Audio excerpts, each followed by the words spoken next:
Hi everyone, আজকে আমি তোমাদের সাথে শেয়ার করব স্কিনি চিকেন রেসিপি। যেহেতু এটা স্কিনি চিকেন আর মাংসটা কিন্তু বয়েল হতেও টাইম লাগবে, সো আমি এখানে প্রেশার কুকারেই পুরো রান্নাটা করছি।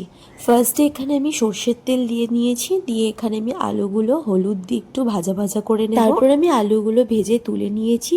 সেম তেলের মধ্যে আমি গোটা গরম মশলার ফোড়ন দিয়েছি, তেজপাতা, এলাচ আর দিয়েছি দালচিনি। তারপর আমি এখানে দিয়ে দিয়েছি পেঁয়াজগুলো হালকা লাইট ব্রাউন হয়ে আসার পর এখানে আমি অ্যাড করছি আদা রসুনের পেস্ট। তারপর একে একে সব মশলাগুলো আমি দিয়ে দিচ্ছি, হলুদ গুঁড়ো, লঙ্কার গুঁড়ো আর কাশ্মীরি মির্চ। এখানে আমি গরম মশলা আর নুনটাও অ্যাড করে দিয়েছি।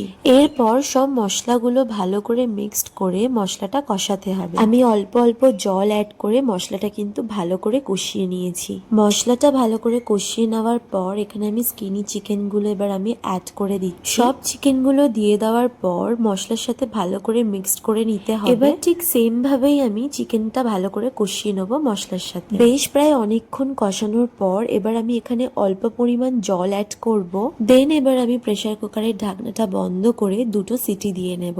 দুটো সিটির পর আমি এখানে ঢাকনা খুলে এবার আলুগুলো এখানে দিয়ে দিচ্ছি। আবার আলুগুলো দেওয়ার পর আমি ফের দুটো সিটি দেব।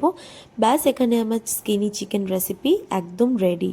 চিকেন থেকে কিন্তু দেখতেই পাচ্ছ কতটা পরিমাণে তেল বেরিয়েছে।